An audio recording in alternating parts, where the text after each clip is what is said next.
Today is April 26, 2010, and we are here in Oslo at the Oslo Freedom Forum. And with us right now we have one of the board members of the Oslo Freedom Forum, Mr. Mikkel Dobloug. And Mikkel, thank you for arranging this great conference for the second year. What would be your thoughts on what has happened since last year, a great success, and now sort of just starting off to something that looks like an even greater success? What's happened? Well, firstly, last year was a very good trial to see how things would work, and we managed to learn a lot.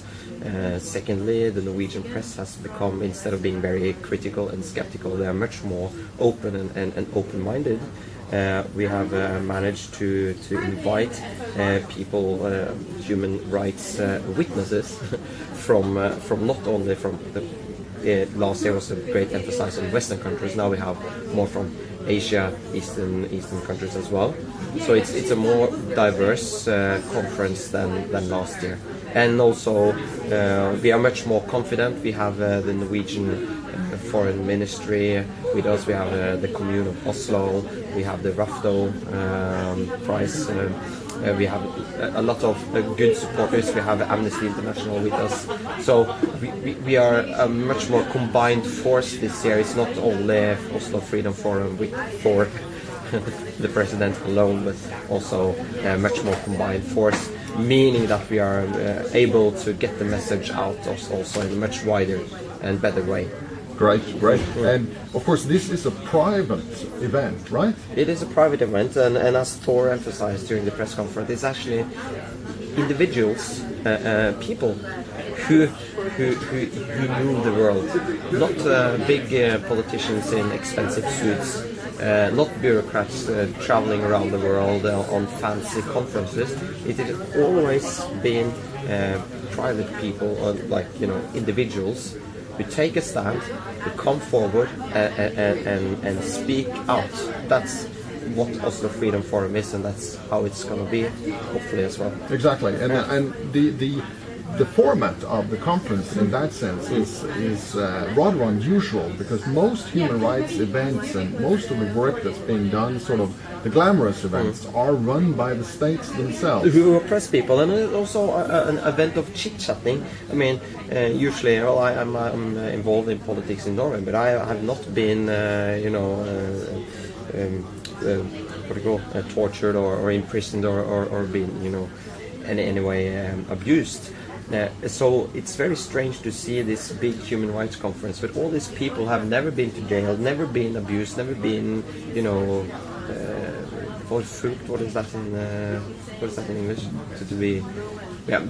They're coming here to talk about something they don't have any ideas of, and usually also they represent the state who is oppressing their people, meaning that in here, no politicians, only witnesses, only people who actually has taken an individual stand against these atrocities, people who are fighting at home alone, a lonely battle, or joined together. But this is like I would say the essence and the real thing. Right. So this private initiative that is the Oslo Freedom Forum is using the advantage we have in Norway of being able to speak up, to speak our minds and not be prosecuted for it, and sort of distributing some of that freedom to these people that come here and are able to use this to gain. Norway has several years, 100 years of this tradition of we are in a way a safe haven or a neutral platform. I would like to take the history all the way back to Fridtjof Nansen, a Norwegian philanthropist who also spoke out.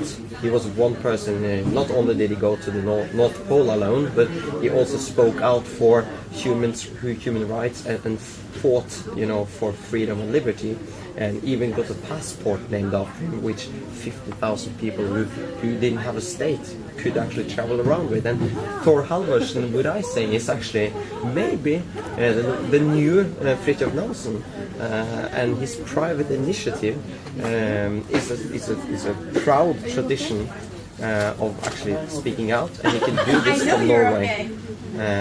So I'm very glad to be Norwegian. Right. Tell us about Thor and tell us what he has meant for Oslo Freedom Forum. Well, Thor is the engine. He had the idea. He's been fighting for human rights ever since his father was imprisoned falsely, accused for terrorism in Venezuela. He has been. He found out that no one else was speaking up for him. No politicians, no journalists, no one. So he started his lonely battle against, this wall of unfairness, and has managed to establish Human Rights Foundation in New York, and also Oslo Freedom Forum. And I mean, it's very nice to meet Thor and to be with him in meetings. I'm just astonished. This guy is freedom in the sense of, pure freedom. He talks about it in a very good way. He knows what it is. He has felt it, and he burns. He really burns for it. So when we in the board come to join forces, it's very nice to meet, to have Thor as well, because we can just sit back a little bit, because he's like on fire. Exactly. It's very difficult to match him. Right, yes, absolutely. He's using his personal power, the ability that any one of us have, especially the ones living in the free world, to use that freedom. Thor, as one person, has managed to do more for Oslo and freedom, I would say, than anyone else. I mean, the Nobel Peace Prize is nothing that Norwegian invented. That was the Swedish who said that we could give out that prize.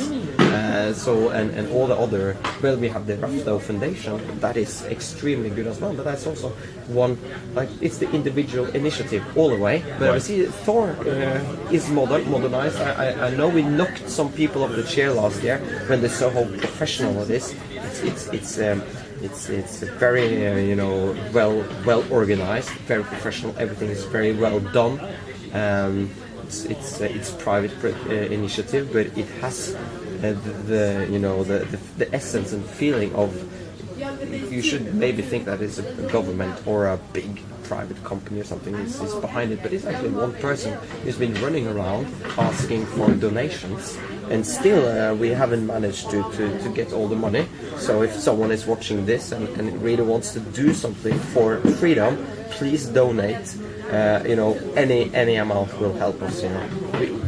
Right, it's a great cause, and I second that absolutely. And we also in Norway, it's a tradition in Norway that the government does everything. So when we contact people, they say, it's a very nice initiative, freedom is cool, but it's the government's job to sponsor you, and I think it's not, because at the moment, well, it's very good that the government is helping us, but it should be like a mix of government and private. Right. So, but in Norway, we have a feeling of the government should do everything, and that's why it's been difficult to raise enough funds for this conference. So it's extremely important that this is not a Norwegian thing, this is international, meaning that we need help from every individual in the world. Right. Who cares?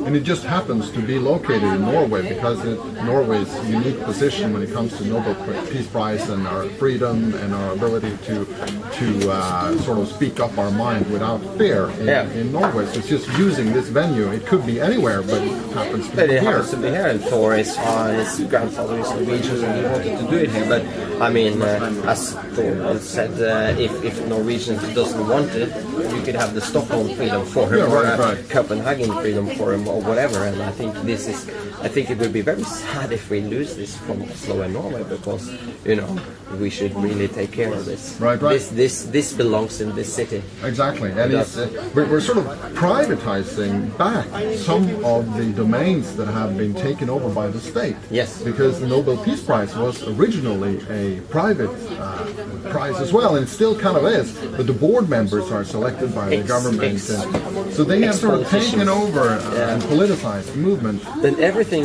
in Norway is politicized, and that's quite sad, actually. Right. So this is also a way of seeing it's freedom. The government has helped us, and they are on board. But we have also private founders, which is very important, and we want to show the world that it's actually possible to do things without heavily sponsors. Exactly. But, And it's okay to take some money from the government as long as there are no strings attached. Yeah, I mean, yeah. and I truly believe in this case this is, there are. it's been the cooperation with Oslo Commune is brilliant. They are so kind to us.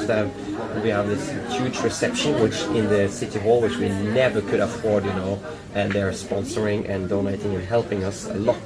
So, but I think it's like an awakening and awareness of it's a new time.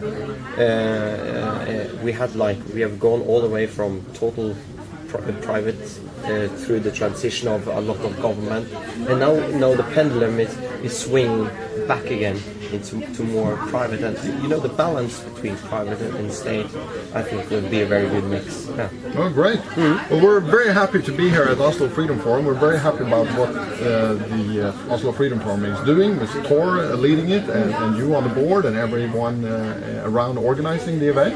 So we will be here now and doing some videos from the event, and Mikkel Dobloug, thank you very much. Thank you.